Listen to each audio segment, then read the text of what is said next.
Good evening. Good evening, Travis. Good evening. So, thank you again for coming back to chat with me.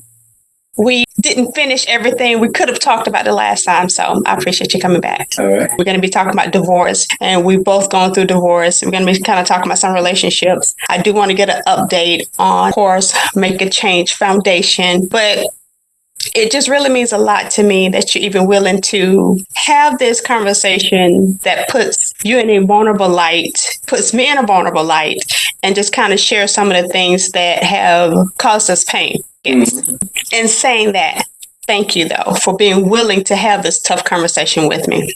Oh, absolutely.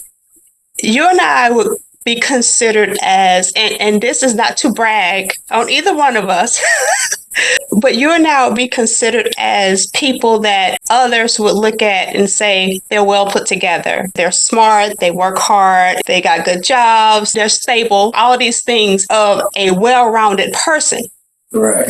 So individually, people could classify us individually as that type of person. Right, absolutely. So when you have someone who has so many accolades behind their name and behind their character, and you go through a divorce, it's almost like a slap in the face in a way. Mm-hmm.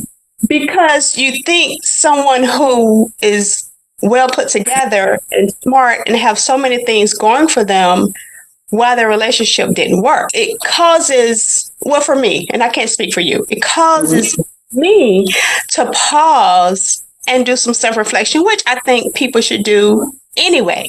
After, if after a relationship fails, I think people should do self-reflections and see, okay, what happened here. But I just know for me, it's kind of a hard pill to swallow because, for one, getting divorced is not something that people are, I won't say forgiving of, but people have stuff to say about it. And people always want to find out what went wrong and who's at fault and all of this stuff. And so the community as a whole, it pushes marriage, for one, especially the church community. I don't necessarily want to get into the church community, but it is a fact. Right. That the church pushes marriage. Mm-hmm. And they really shouldn't do that. As you get older, then of course you kind of come into your own mindset of, should I marry this person? Should I not? But people push marriage and then they stone you for getting a divorce. Mm-hmm. But I do remember going to some people in the church and saying, I don't know about this. I don't know if I should do this, and ultimately it's not anybody's fault but mine, or it's not anybody's decision but mine. Right. But I had some reservations. And the response that I got was, no, you just got cold feet, or go with it. Go with it. There is no backing out, or you shouldn't back out, or you shouldn't have second thoughts. So if it's marriage, then it's God ordained. But every marriage isn't God ordained, for one. Right. And I just think that people should really stop trying to act like all marriages are orchestrated by God. All marriages are heaven sent. All marriages are a good thing, because people get married for different reasons and not all of them are love. So I just know that divorce has been extremely hard on me, hard on my self-esteem, and picking myself up after failed relationships has been a journey for me that's still unfolding for me, even in relationships going forward. So I know that was a lot, but I just kind of want to get your opinion from a male perspective. I know it's kind of different from males and females, but what I really want to talk about is how divorce affects you as far as someone looks at as well put together. Okay. And then a divorce happens under the umbrella of someone that's supposed to have it all together. Why are you getting a divorce? Why is your marriage not working? Not necessarily what went wrong, but how do you combat the stigma of you're not supposed to have a failed marriage because you got all of these things going with you? So why are you not able to make a marriage work? So with that being said, When you say a person is well put together, right? So that means you've held yourself to a certain level of discipline and standard, right? The funny thing about marriage in America, or mostly around the world, is with jobs they'll interview you for bagging groceries to see if you're qualified to bag groceries in a proper manner representing my company. They interview you. They do a whole background check. We'll meet someone and we just shoot off in the dark and say, I hope it works. We're going to figure each other out in the dark instead of saying, let's sit down and let's go over each other's resume. Let's talk about our likes, our dislikes, because a lot of those stumbling points you'll find out if you just talk about it early on in a relationship. I feel like relationships are immediately going into it backward. You shouldn't be discovering each other in the marriage. You should be discovering each other prior to. Funny thing about that, my wife that I'm married to now, we started talking about marriage. She sent me an email, was just giving me a full breakdown of all of her flaws. And I was like, me being the person I am, I'm like, that's big of you. I ain't read it. I was like, whatever, years into it, we get into disagreements. I'm like, what is wrong with you? And she was like, I sent you the email. I told you. I sent you the email and I had to sit back and I said, yeah, you did. I don't even remember what email was. But overall, I've always had a standard. For me, I was never afraid of wavering from someone to keep my standard and where it is that I wanted to go. And once I found that someone wasn't a good fit for what it is that I was trying to do or the direction I was trying to go, we had to come to some type of term. It's like, okay, what do you want? When I was unhappy, how deep was that unhappiness? Did I see myself being grounded into something like, man, I'm 20, 21, 22 years old. I'm like, man, is this my life? I didn't like that. So that's when I would bring that person to the table. Let's talk. So I did try each time.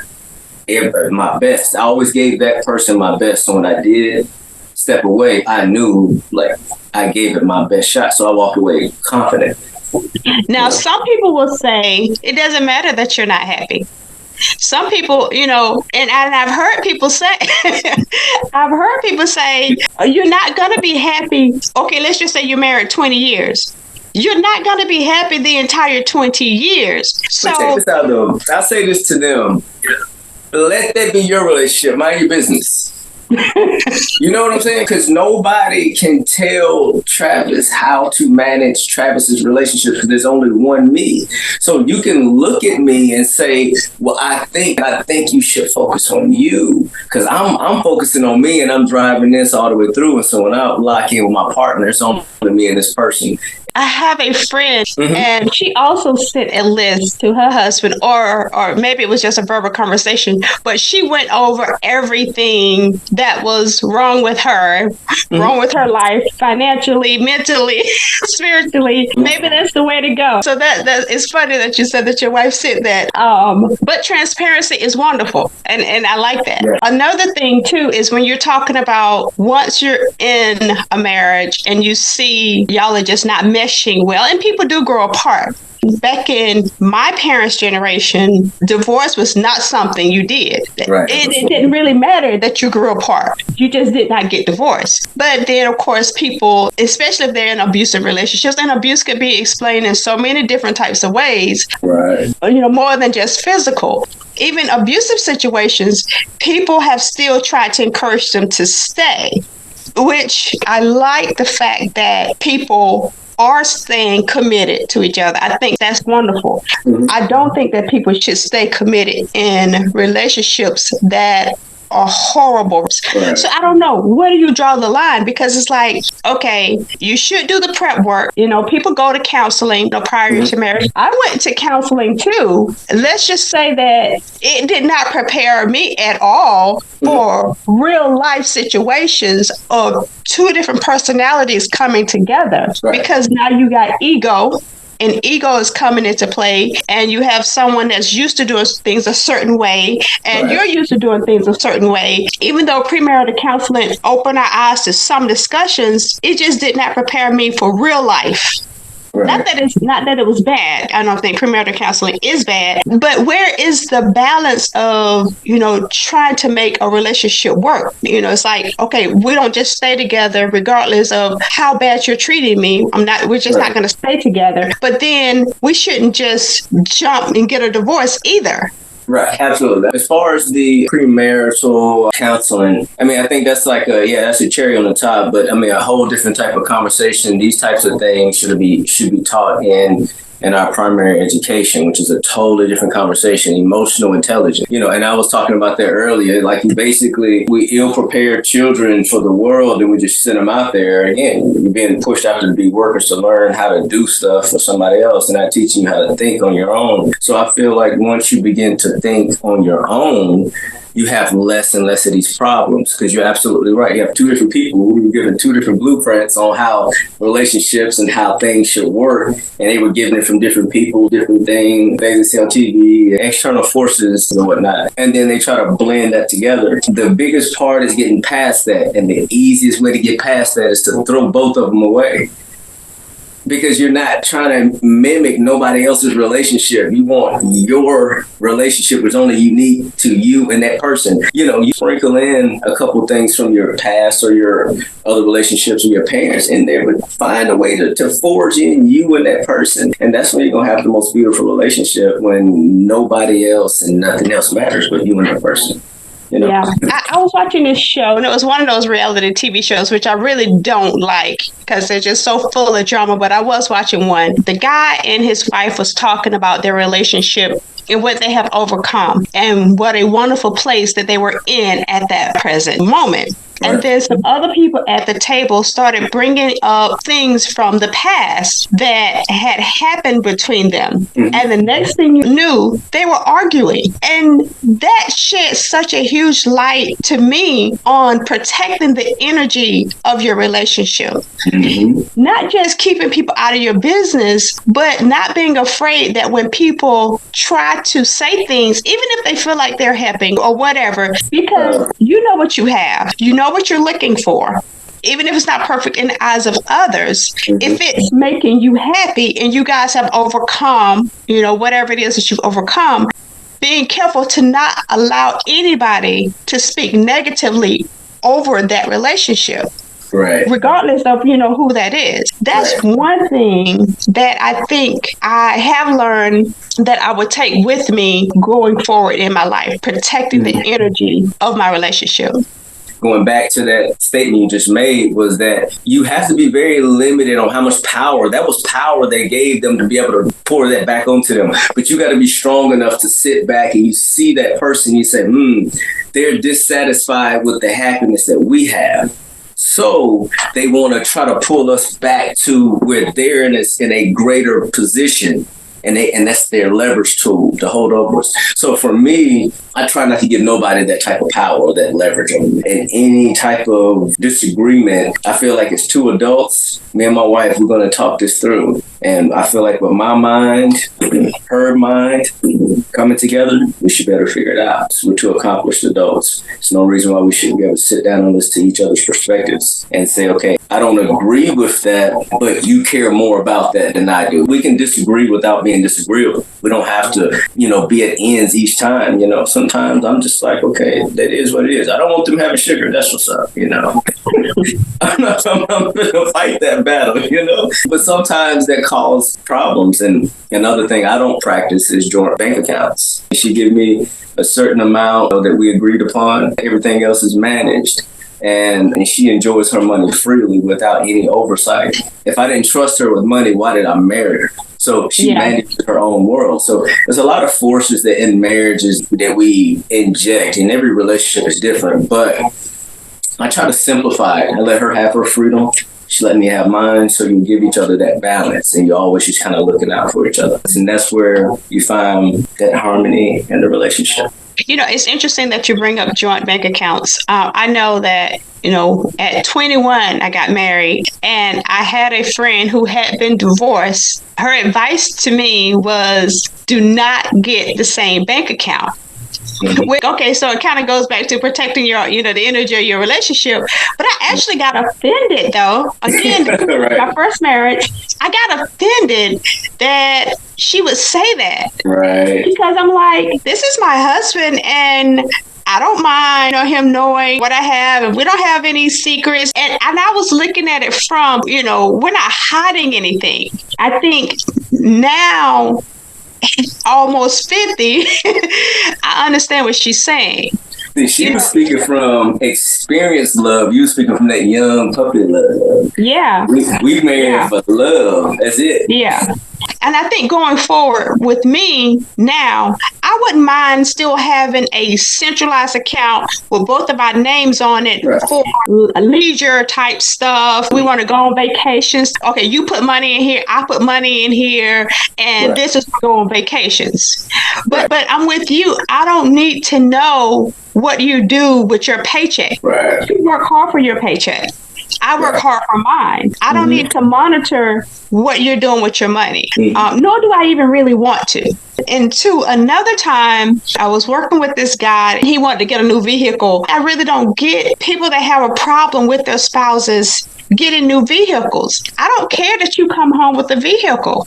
Right. If you're working every day and you decide that you want to go and make that purchase, and you can pay for that purchase, and if you're bad with money, right, and you're taking from the household, and now we're in jeopardy of losing the house, then that's different. But see, most people speak from a negative perspective because in their mind, that's already happened. They always speak from that negative place. So for me, reward yourself. Why you go through this whole life just tugging at life and never getting anything back? It's like, that's so miserable, I try to find a way to spoil myself every chance I get, I think people will be happier if they spoil themselves. Granted, yes, the foundation is, yes, we make sure the bills are paid. Right. But I don't mind you seeing a car in a car lot and you come home with it. Maybe that has a lot to do with my dad, because he will come home with cars all the time, and we'd be happy for him.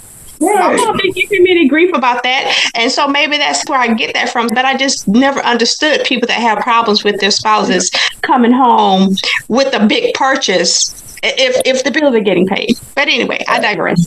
Another thing I want to talk about is male-female dynamics. Like, let's just say you and I are working on a project. Mm-hmm.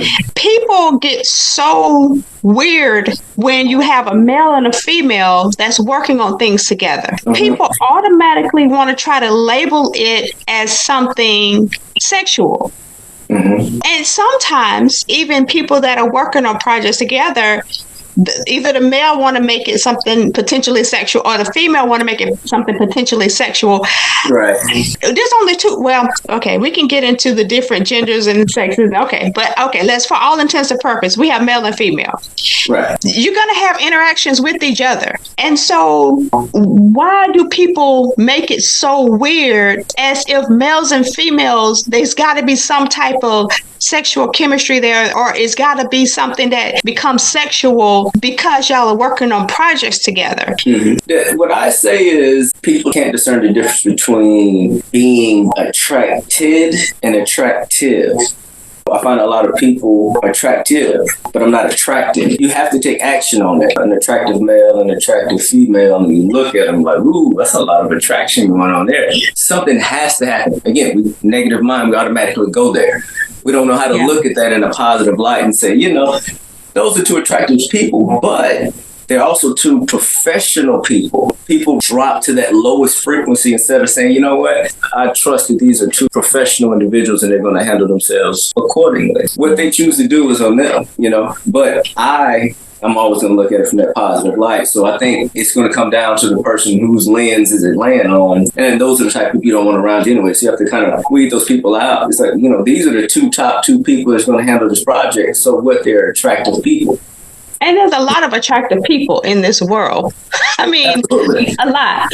And that's tough so when we get in a relationship, we automatically be like, I know my somebody better not be looking at nobody else. And there's a lot of attractive people, like you said. And it's like, let's be realistic and just say, they can be attractive people, but they're attracted to me. They're going to come home to me. They're going to be with me. Going back to emotional intelligence, and get mad every time and get jealous and start trying to find a way to prove your lie to be true. We're going to that spiral. It's like, you're going to figure out a way to prove it. You got to let all that stuff go. And that's peace, Yeah, right? yeah. And it goes back to, we have billions and billions of people in this world. They're going to be attractive people everywhere you go, period. Absolutely. So, what's your thoughts on work husband, work wife, that phenomenon that people always want to be like, oh, this is my work husband, oh, this is my work wife. I'm going to keep it real with you. I don't play games, and I'm a private person, so I would never expose that much of myself to work. You got clowns, you got all types of people at work. Here's the catch, though. I would not play that game, but if I'm in the market and I'm watching the people that do play that game, they could not play the game with me, so they lose out because they're playing silly games at work. And if I pull you out of that and it's me and you a partner, in the back of my mind, I know you still at work doing that silly stuff. I don't even interact on that level, so I'll look at it and whatever, and keep it moving. You know what I'm saying? That's it. Yeah. What is your thoughts on dating people that you work with? Because some people like, God, no, you don't. You don't sleep where you eat. I'm gonna say, it all depends. But I'm hardcore. You know what I'm saying? When it comes down to getting the job done, we're gonna get it done. So I may pull you to the side and be like, hey, you're moving too slow. You gotta pick up. Like, she thinks you're supposed to get privileges. It's like, no, we at work. We got things to get done. You might be at work crying. And it's not personal. It's business. And so it would cause tension. So eventually, I gotta be nicer. So then you're losing productivity because she gets to do what she wants to do, and then it's like, So it's a conflict. I feel like you should keep it separate. And what that does is it gives you both two different experiences to talk about when you come home. I don't want to talk about the same stuff I just left. Come talk to me about something new, something that, just want to expand my thoughts, where I can speak educatedly about things when I'm around your peers. When they come around, I can at least understand it a little bit. So, and that's where, when I say the relationship grows, if you look at the generation before us, they're living by a different blueprint. They don't have social media. They don't have access like we have. So their blueprint they gave you is probably outdated, and you're trying to force that into a new relationship, and it's not going to work. So you got to, again, scratch that. Let's focus. We can take bits and pieces, but we got to focus on us, what makes us, I like what you said about throwing away your old thought processes, your old mindset, how you view relationships. Throwing that away and then starting fresh and say, okay, how are we going to make this work for us? Right. Not how my grandmother did, not how my parents did, not my sister, brother, whoever. How you're not going to make this work for us. But I'm going to tell you one step further. When I was done with my previous relationship, I didn't bring none of that with me. Life is too long to just be dragging just baggage around. You know what I'm saying? Let it go. It don't mean nothing no more. Like, what am I carrying it for? It carries no value, but we love to just carry around something to sulk about. Man, I'm trying to get rid of every sulk in my body. All I want to do is smile and just be happy, And that's that should be your ultimate goal, is like, I want to reach a level of just happiness. Why are we so hard on ourselves? Like, this wasn't good enough. We try to pull ourselves down so much. It's exhausting, So relationships, they are what they are, And so I tell my old self, like, you gave the best that you could give at that age. Of course, if I could take my brain today and inject it into both of those relationships, absolutely, I could make those the best relationships, just like I've made this. But I say that from me. That doesn't mean that those two people were willing to move their feet and move forward. You see what I'm saying? So why sit back and spin your gears about shoulda, woulda, coulda? It doesn't matter, because you don't know, when you change your circumstances, then they still don't change theirs. Are you in a relationship that you're unhappy with? You are where you are today, so you can change the dynamics of today and take a step forward with proper intentions of happiness. And you're done, Yeah. Very good. Thank you. Okay. I do want to get an update on, of course, Make a Change Foundation. I want to send a shout out to all the winners, and then as well as the spade tournament. I got a spade tournament coming up. I'm gonna talk about that. Did you say a spade tournament? Yeah, and a '90s party the Saturday after the spade tournament championship. Okay. Well, keep me posted on that. Yeah. I'm gonna talk about it now. And so if I get a lot of people talking about like, yeah, man, I love to see that. But then I'm gonna push forward because I already got the rooms pretty much booked. So it's only $100 entry fee to win $1,000. I'm gonna do like 10 to 12 teams. The way I'm gonna choose is I'll pick like 3 teams from Tampa locally, and then everybody else I'll let them fly in. If I'm paying for the hotel, the breakfast, the food, the only thing they're doing is paying for their flight and their entry fee. I'm gonna tell people, bring out your best character, because my spade part of me, I'm this person up there and we the jokers or whatever, and they show off like their energy or what type of characters they are. So film it, be able to upload some videos, people just having fun, kicking back, playing some spades, win $1,000, have a '90s party after that, send everybody off, and then after that, I'm gonna step down as the president of the organization and pass it off to somebody else and let them do what they're going to do. And I'm going to kick back and watch it grow. Wow. Yeah. Wow, you just threw that in there, huh? Huh? You just threw that in there. Yeah. I feel like, the intent of it is to really give people the opportunity to be flexible to get the things that they want while helping people. Because I'm going to pay people to do it. So you're going to get paid to help people, as well as putting yourself in a leadership position where you can build your resume, as well as connect the organization to another organization to get in the door without having to be just another name on their job hire list. Now you got somebody you can go and say, hey, we want to do a charitable contribution with you guys. So it's giving people ways to connect.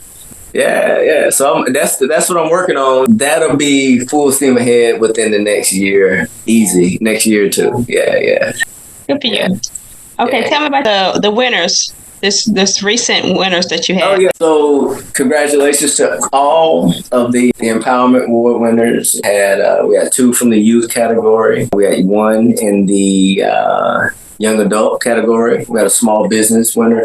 Unfortunately, no one did the I Love Me Empowerment Award, which I was very surprised. That's the reason why I shifted the money over to the youth.